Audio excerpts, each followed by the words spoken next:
one of Japan's most chilling ghost stories. A tale of betrayal, obsession, murder, and a voice that is said to rise from a forgotten well long after midnight.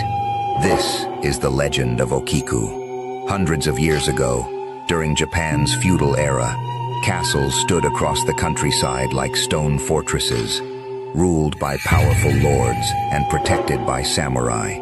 Life inside those walls was governed by honor, loyalty, and strict rules. A single mistake could destroy an entire family. Within one such castle lived a young servant named Okiku. She was known for her kindness, her honesty, and her devotion to her duties.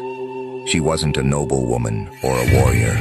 She held no power and possessed no wealth, yet everyone who knew her trusted her. Among her responsibilities was caring for 10 precious ceremonial plates. These were not ordinary dishes. They were priceless treasures belonging to the lord of the castle, symbols of status and honor that had been preserved for generations. Every day, Okiku counted them carefully.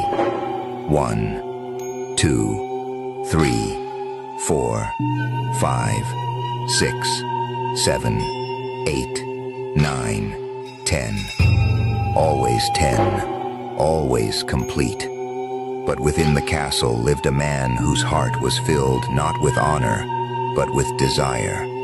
His name was Aoyama Tesan. In some versions of the story, he was a samurai. In others, a powerful retainer. The details change depending on who tells the tale, but one thing never changes. He wanted Okiku. He pursued her, and she refused him. Perhaps she feared him. Perhaps she simply did not love him. Whatever the reason, her answer remained the same. No. For a man used to authority and obedience, rejection became humiliation, and humiliation soon became revenge. One day, Aoyama secretly removed one of the treasured plates. He hid it and then ordered Okiku to count the collection. As she began counting, everything seemed normal. 1, 2, 3, 4, 5, 6, 7, 8, 9. She stopped. The 10th plate was gone. At first, she counted again and again, but each time the result was the same. Only 9. Her blood ran cold. Losing one of the Lord's treasured plates was a serious crime. Punishment could mean torture, imprisonment, or death. Aoyama offered her a way out. If she agreed to become his lover, he would protect her. He would tell everyone it had been a mistake. But Okiku refused. Even with her life hanging in the balance, she refused. What happened afterward depends on the version of the legend. Some say she was beaten. Others say she was interrogated for days. Some believe she was falsely accused before the entire household. But all versions end the same way. One night, beneath a dark sky, she was taken to the castle well. The air was cold. The stone walls were wet. And somewhere below, black water waited in silence. Then she was thrown into the darkness. The castle returned to its ordinary life. The servants continued working. The guards stood watch. The Lord carried on with his affairs, but something had changed. At night, strange sounds began echoing through the castle. Footsteps in empty corridors, doors opening by themselves, cold drafts moving through locked rooms. Then the servants began hearing a woman crying, and finally, they heard the counting. Every night, after midnight, a woman's voice rose from the well. 1, 2, 3, 4, 5, 6, 7, 8, 9. The voice would stop, and then came a scream. A scream so filled with grief, anger, and despair that people claimed it froze their blood. Some servants became ill. Some refused to work after sunset. Others fled the castle entirely. They believed Okiku had returned. In Japanese folklore, There exists a type of spirit called an onryo.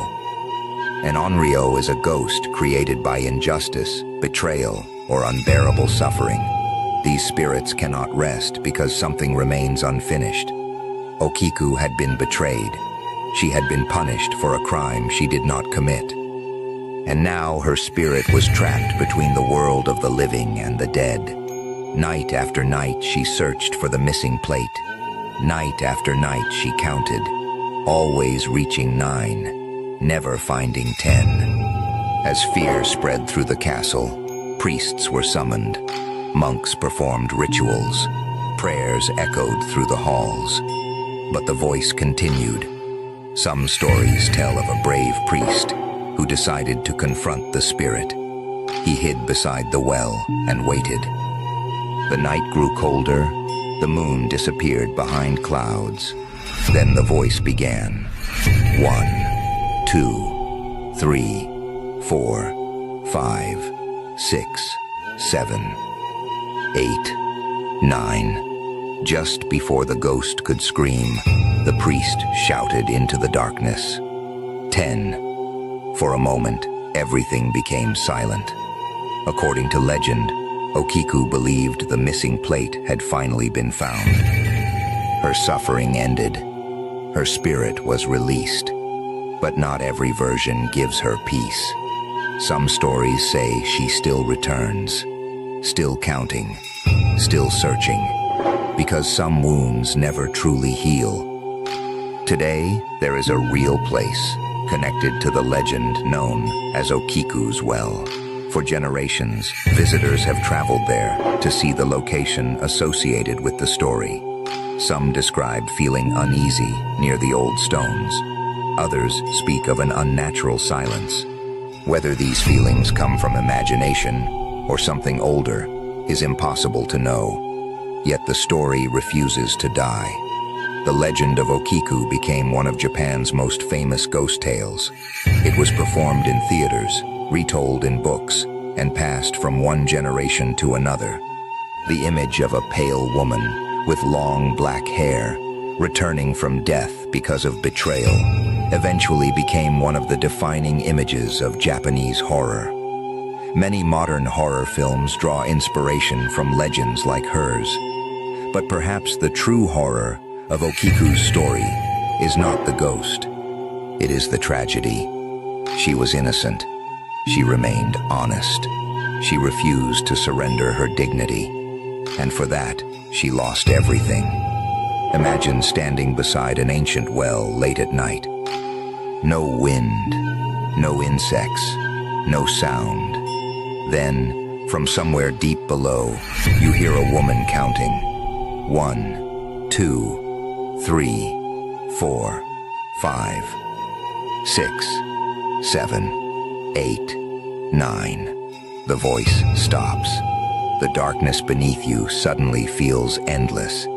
You realize that someone, somewhere, is still searching for a missing plate. Still trapped in the final moments of her life. Still waiting. For centuries, people have shared the story of Okiku around fires, in theaters, and in whispered conversations after dark. Some believe it is only folklore. Some see it as a warning about cruelty and abuse of power. And others believe that on certain nights, when the air grows cold and the world becomes quiet, a woman's voice still rises from an old well somewhere in Japan.